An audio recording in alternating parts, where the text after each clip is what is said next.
आदि पुरुष, मैं उसके बारे में क्या बोलूँ, उससे बकवास फिल्म मैंने अभी तक अपने लाइफ में नहीं देखा। जो हमारी बॉलीवुड है या भारतीय सिनेमा जगत है, एक बात मैं पूछना चाहता हूँ, क्या ऐसी फिल्में वो किसी दूसरे संप्रदाय के ऊपर बना सकते हैं? नाटक होता है हमारे यहाँ, जो रामायण को दिखाया जाता है, रामलीला में भी दिखाई जाती है, अगर उससे भी थोड़ा सा वो सीख लेते तो उनको समझ में आ जाती है कि हम क्या बना रहे हैं। आदि पुरुष आज जो है वो रिलीज हो चुकी है और अगर बात की जाए तो यहाँ पे बवाल भी जो है वो देखने को सामने मिला।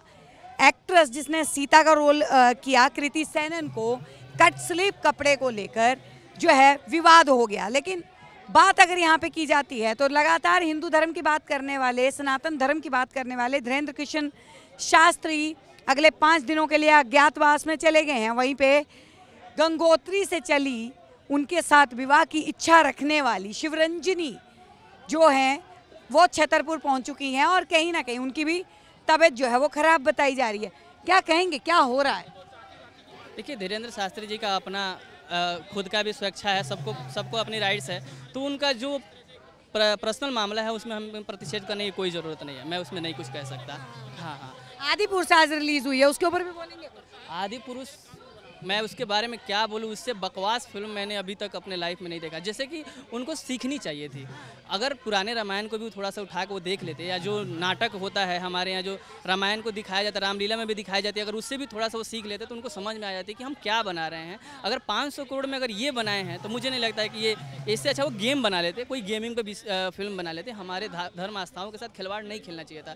दूसरी बात है कि जो राम का कैरेक्टर उन्होंने दिए हैं वो कहीं से नहीं लगता कि भगवान आदर्श हमारे राम का उसमें उनके अंदर कुछ भी अंश है, क्योंकि जो भी वो डायलॉग बोलते हैं, जो डायलॉग डिलीवरी उनकी है, वहाँ कहीं भी नहीं लगता ऐसे एटीट्यूड फुल हमारे राम तो नहीं हो सकते। जैसे मैंने पढ़ा है, जो रामायण को हमने देखा है, पुराने रामायण को हमने देखा है, वो आदर्श, वो चीज़ें उनके अंदर नज़र नहीं आई। आप क्या कहेंगे सर? सीता जी की बात आप कर रहे थे अभी। सीता जी का जो त्याग है, जो बलिदान है, जो एक धरती के लिए या अपने राज्य के लिए या अपने परिवार के लिए जो एक अपना उनका एक व्यवहार और जो एक संस्कार है, उस संस्कार को ना लाते हुए मैं एक ही चीज़ कहना चाहता हूँ, जो हमारी बॉलीवुड है या भारतीय सिनेमा जगत है, एक बात मैं पूछना चाहता हूँ, क्या ऐसी फिल्में वो किसी दूसरे संप्रदाय के ऊपर बना सकते हैं?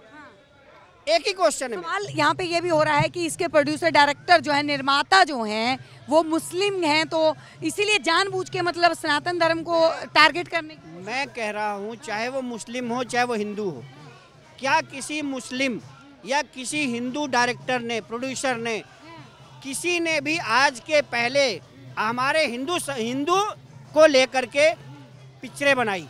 ठीक है, क्या दूसरे संप्रदाय को लेकर के किसी ने पिक्चर बनाई? हिम्मत भी नहीं कर सकता कोई बनाने। क्यों? क्योंकि आज बना के देखें, अगले दिन सारे फिल्म जो है थिएटर तोड़ दिए जाएंगे। लेकिन यथाकथित हमारे हिंदू भाई, हमारे प्रोड्यूसर डायरेक्टर कहीं ना कहीं उसमें लिप्त हैं, उसको पसंद करते हैं, इसीलिए अभद्रता के उसमें सीन दिखाए जाते हैं, अभद्रता के कपड़े दिखाए जाते हैं। तो ये सब चीज़ें भारत को, ये देश हमारी धरती वीरों की धरती है, सन्यासियों की धरती है, योगियों की धरती है। क्यों उत्तराखंड को देव प्रयाग बोला जाता है? प्रयाग अकेला क्यों नहीं बोला जाता? देव, क्योंकि यहाँ देवताओं का वास। हिमाचल, हिमालय में शंकर जी का वास, ठीक है, वही देव गंगा है। जो गंगा धरती पर जब आई तो भारत की भूमि को क्यों स्वीकार किया? कहीं और क्यों नहीं गई? क्योंकि यहाँ पर सभ्यता, संस्कार था। वही कावेरी नदी को लाने के लिए अगस्त ऋषि ने पूरा समुद्र सोख लिया था। ठीक है, तो ये चीजें जो है सिर्फ भारत में मिलती है।